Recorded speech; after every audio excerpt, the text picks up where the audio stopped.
Work packages, tasks, activities, phases, product. What are all these?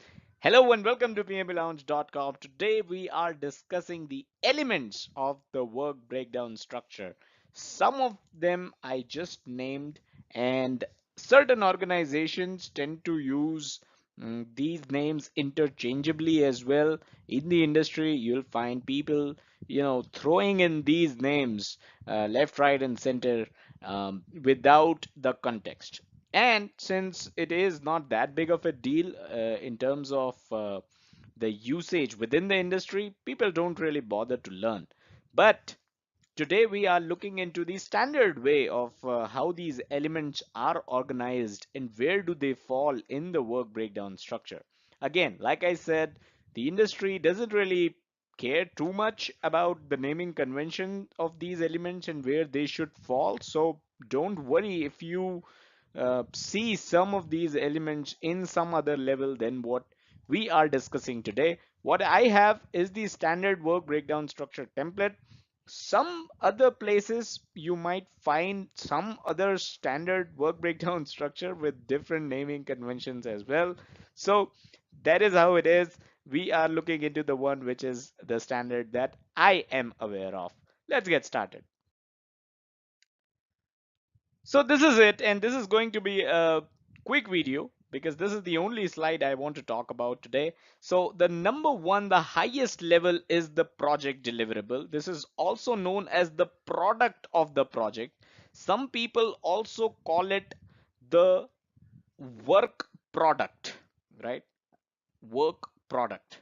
So that is what it is. This is the topmost level, the element at the topmost level. Some people simply name the name of the project, right? And they call it as the topmost level, the name of the project, right? If you're working on a project, let's say aircraft design is what you will find written here, and that is the highest level of the work breakdown structure.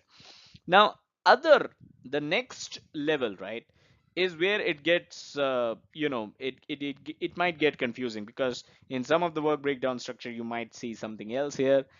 This work breakdown structure talks about the phase, right? So the next level in the work breakdown structure are the phases. And let's say we are talking about a software development project, then these are the 5 phases which which makes up the next level of the work breakdown structure. You've got initiation, you've got design, coding, testing, and finally the closure of the project. So these are the 5 phases. This is your next level in the work breakdown structure. Let's move on. Let's talk about initiation. So what do you need to do at initiation? The next level after phase, right? So we talked about the first level, which was the product of the project or the project deliverable or the name of the name of the project itself. After that, the next level is phases, and beyond phases, the next level in the work breakdown structure is work packages. So you've got different work packages here, and first work package that falls under initiation itself is the business requirements document and the system requirements document, right? So these are the two documents under the initiation phase, right? So these are known as work packages. So the next level, right, we talked about the first level, right? This was the second level, which was the phases, and now we are talking about the third level, which are work packages. So everything here is supposed to be a work package, right? So you've got in initiation, you've got business requirements document and system requirements document. In design, you've got the design document. In coding, you've got the components, the specific components, they complete their code. This is the work package, this is their deliverable basically, right? In test, you've got system test cases, you've got user acceptance test cases, right? And lessons learned is the next one, the next basically the next work package of phase 5, which is closure. I forgot to mention work package here, so I'll quickly make a note here. This is WP7. I'm very bad at drawing on the computer, so Excuse me there, but yes, work package 7 will be your lessons learned document, which comes under the closure, right? So there you have it. The next level, the third level of the work breakdown structure is the work packages. Now, after work packages is again where it gets much more interesting, because a lot of work breakdown structures, a lot of organizations basically complete their work breakdown structure here itself. The WBS is over when you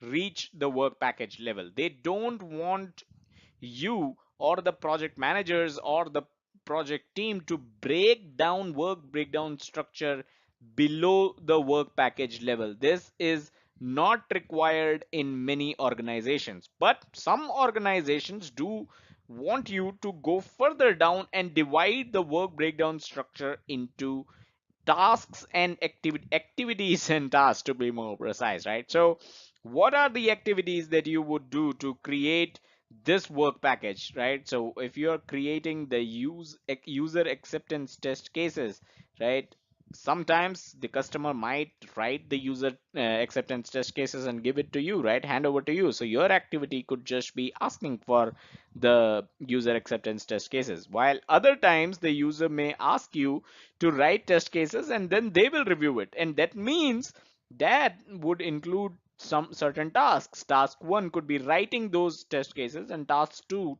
could be to getting those test cases approved by the customer, making sure that customer is aware of what is written in the user test cases document, right? What are the user test cases? So certain organizations, like I said, would want you to decompose the work packages into activities and then into specific tasks. Now, so this is basically what it is.